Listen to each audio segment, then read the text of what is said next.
The name of the last month of the Old Roman year is derived from the word februum, usually understood as an instrument of purification. This word, and its derivatives were best known in connection with the Lupercalia, the most prominent of the festivals of the month. There is hardly another festival in the Roman calendar so interesting and so well known as Lupercalia. Owing to the singular interest attaching to its celebration in BC 44, only a month before Caesar's death, we are unusually well informed as to its details.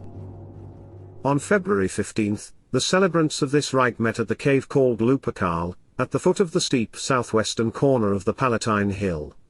This is the spot where, according to the tradition, the flooded Tiber had deposited the twin children at the foot of the sacred fig tree, and where they were nourished by the she-wolf.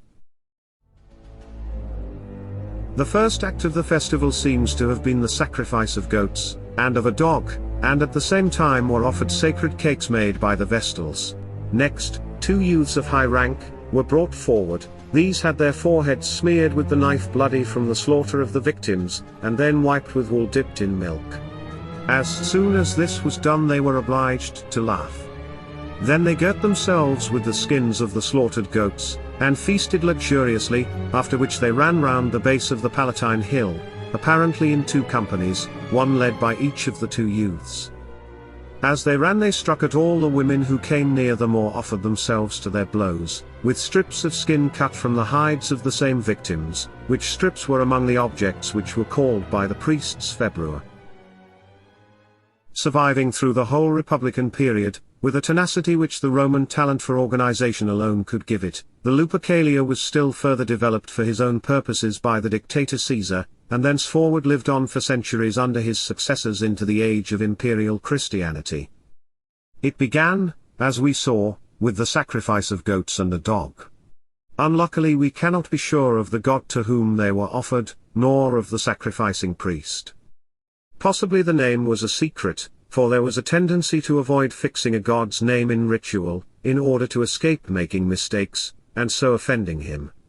The Lupercalia undoubtedly descends from the very earliest period of the Roman religion, when the individuality of deities was not clearly conceived, and when their names were unknown, doubtful, or adjectival only. As regards the victims, there is here at least no doubt that both goat and dog were exceptional animals in sacrifice, and that their use here betokens a rite of unusual holiness. Thus, their offering is a mystic sacrifice, and belongs to that small class of exceptional rites in which the victim was drawn from some species of animals that retained repute of natural holiness. The victim is sacrosanct, and the peculiar value of the ceremony lies in the operation performed on its life, whether that life is merely conveyed to the god on the altar, or is also applied to the worshippers by the sprinkling of the blood. After the sacrifice was completed, Plutarch tells us that the foreheads of the 2 youths were touched with the bloody knife that had slain the victims, and the stain was then wiped off with wool dipped in milk, after which the youths had to laugh. This has often been supposed to indicate an original human sacrifice, the goats being substituted for human victims, and the death of the latter symbolized by the smearing with their blood. These were symbolic or quasi-dramatic acts, signifying death and renewed life. The laughing is the outward sign of such revival. The dead are silent, cannot laugh. The last point to be noticed is the whipping with the strips of skin. We have it on excellent evidence, not only that the runners struck women who met them with the strips, but that they did so in order to produce fertility. The thongs were supposed to possess a special magical power, and the word applied to them, februum, though not meaning strictly instruments of purification in our sense of the word, may be translated cathartic objects, since they had power to free from hostile influences and quicken natural forces.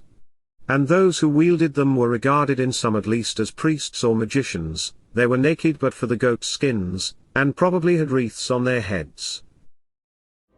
It is singular that a festival of a character so rude and rustic should have lived on in the great city for centuries after it had become cosmopolitan, and even Christian.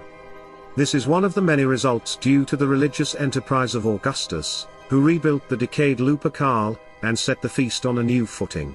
It continued to exist down to the year 494 when Pope Gelasius I changed the day to that of the Purification of the Virgin Mary.